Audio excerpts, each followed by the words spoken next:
Welcome back to my channel. This is Priya. Here I have come with another informative videos regarding the important topics that you need to remember if you want to clear this exam. Now there are 4 things that I am going to discuss in this video. Number 1 is that how many questions you can expect approximately from which kind of units. As you know that all units do not share the equal importance, right? Number 2nd thing is that I will discuss what are those evergreen topics that you can expect in your exam. Number 3 is that what are the patterns and which are the important approach that you should try here in this exam. And number 4 is that what is the trend that NTA is giving the questions in the exam. So without any further gap, just let's start the video. But before that, it's my amiable request, please do subscribe to my channel and hit the like button so that I will get inspired and again come back with my another informative videos. Now here, as I told you, that I will be discussing the important questions and units, right? And if you have watched my videos regarding the importance of PYQs, that means previous year question papers, so you must have divided the sections, right? The most important sections and the less important sections. So did I also. Now here I have seen that 5 units from which you can expect the 50% of your syllabus. One is British literature, second one is literary theory, third one is literary criticism, fourth one is cultural studies, and fifth one is Indian literature. Because cultural studies and Indian literature are getting much more attention nowadays, you know. Now, when I analyzed all the questions, I have seen that from British literature, you can expect 20 to 30 questions directly from that. From cultural studies, like 10 to 15 questions you can expect. Yes. And number 3 is Indian literature. Again, 10 to 15 questions will definitely come from Indian literature. Number 4, literary theory. Literary theory, like 20 questions you can easily expect from literary theory. And literary criticism, it's just like theory. Again, 15 to 20 questions you can expect from this. So you see, 50 questions directly you can expect from this 5 units. Now let's discuss like which kind of evergreen topics that you can expect from these 5 units. What are those 5 units I have mentioned? British literature, literary theory, literary criticism, Indian literature and cultural studies. Now from British literature, you know that for our convenience, we have divided all the sections into ages, right? For example, Old English or Middle English, then Age of Chaucer, Age of Revival, then Elizabethan Age, then Jacobean Age, Carolean Age, Restoration Age, Enlightenment Age, Romantic Age, Victorian Age and Modern Age and Postmodern Age, right? So these are all the ages. But you must understand that few ages do not have the importance, but few ages are very important. For example, Old Age or Middle English Age and the Revival Age, question will not come from these ages directly. Okay, like directly means from the background, be it social background, political background and the cultural background, right?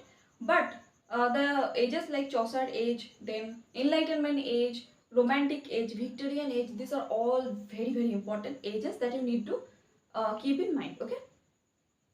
Now what you need to study about the ages, question may come about the important facts and the events that took place during that ages. Okay, for example, the Great Plague that took place in London, the Great Fire, and the other incidents like the theatre that was abolished in 1642. It was again restored in 1658. So you need to connect one thing to another so that you can remember these things easily. Okay. Now the second thing is that is there any name that was given for this particular age? For example, the Enlightenment Age. You know the Enlightenment Age that was started from 1700 and that that was till 1800 for the whole 100 years, 1 century, right? And this age was given many names. For example, it was known as the Age of Dryden, Age of Prose, Age of Reason, Augustan Age, and Enlightenment Age, Age of Sensibility also it is known as. So you need to be very specific, okay, for these things. Now the another important thing is that the writers and their works, right, in British literature. Now you know that we divide all the genres, okay, to understand their works. So what are these genres? A poem, or poetry, prose, novel and drama, right? Now you need to understand that first you have to remember all the writers, then their works, okay? And there is a trend that I am going to reveal, okay? As I told you that it will be one of my, okay, one of my points that I will reveal in the video. So till the end, please be with me. Now here I am going to discuss about the third thing that you need to remember about British literature is that like do not focus only on the particular works. It's impossible to read all the poems, right?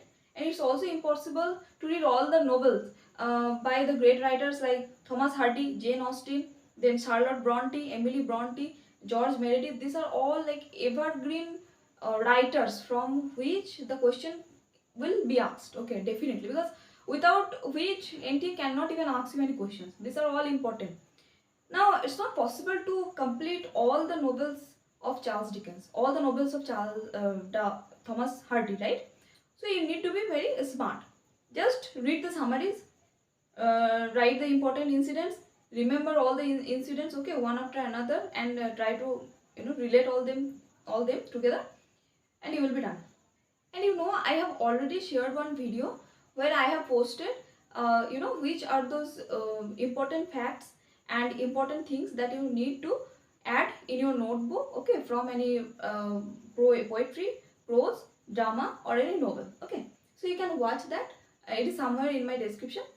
Now here I am going to discuss literary theory, from which 20 or 25 questions you can easily expect, okay. Now, what are those units? What are those theories that you need to remember? Now, new criticism, formalism, structuralism, post-structuralism, then postmodern theory, then we have psychoanalytic criticism, then feminism, then eco-criticism, and finally post-colonial criticism, right? And you have to remember that you need to make notes of all the founders of the theories and what their theories, teach us. Okay, that are very important. Now, literary criticism. Literary criticism from Greek age to till modern age.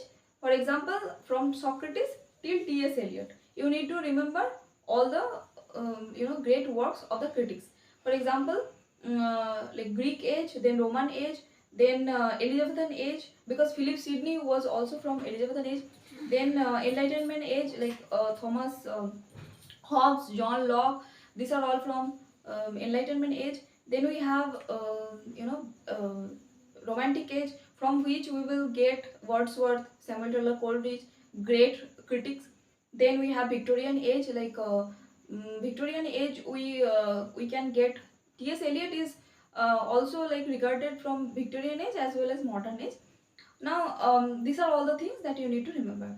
Now from cultural studies, I have already shared a video, you can also watch that. And for Indian literature, there are many writers, and I just love all the works of the Indian writers. These are really like amazing to read all the books of all Indian writers. But as you know that this is a competitive exam for only 6 months we have, so it's not possible to read all the things. But still I will come with another video where I will discuss all the important Indian writers, okay. It's not possible to cover here though. And yeah, you have to remember all the works from the Bengali Renaissance till now, okay. So these were the things that I have already discussed. 2 points. One is the important evergreen topics, and the second one is how many questions you can approximately expect from which kind of units, right? Okay, now I'm going to discuss about the question patterns and what should be your approach, right? Now you must have seen one thing, that 4 kind of questions generally they ask. What are the patterns? Number 1 is chronology based. Number 2 is match the following. Number 3 is correct or incorrect statement. And number 4 is one liner question, right? So for chronology based questions, you can do one thing. You have to make the list from one work after another, okay, so that your brain will work in that way. You need not to remember all the things. Now there can be many chronological based questions, like from the publication of the works, from the writer's birth and their works also. Now the trends that I'm going to discuss here. See, the trends also we need to understand. Okay, we cannot just sit for our exam after analyzing a question from 2012 or 2018, right? We need to be smart and understand the pattern and trend in this particular period. Okay? A specific thing that I also noticed in the trend of the NTA is that it always asks you the less important work of any most important writer and most important works of any less important writer. You must be very confused, I'm telling you. Okay, see, Thomas Hardy, you all know, right? Thomas Hardy is a very famous figure of Victorian age. Now, if we study all the works of Thomas Hardy, you will see that not many questions will come directly from the important works of Thomas Hardy. Okay, they always ask indirect question from this famous figure because they know that students know this writer very well. They will read, they will study about all the important works of this writer. But one question came from his less important poem, that was Darkling Thirst. If you have seen previous year question paper, you will see that. So here the point is to make you understand one thing, that try to follow this trend also. Okay, for example, Dylan Thomas is a very important American poet, right? So his poems are important. His poems are not that much famous, but question can be asked from this poem. Okay, so you need to be very smart. So these are all the things that I need to tell you here before just few days of your exam. And this video I have made after few requests, and thank you for watching this video. And one thing also, remember that for this whole thing you have to be very specific for your revision. Okay, and for revision I will come with another video. Okay, the best trick how you can revise everything, okay, that you have studied for the past 6 months. So yeah, I just want your leave. Bye bye, thank you, and work hard, you will get definitely JI.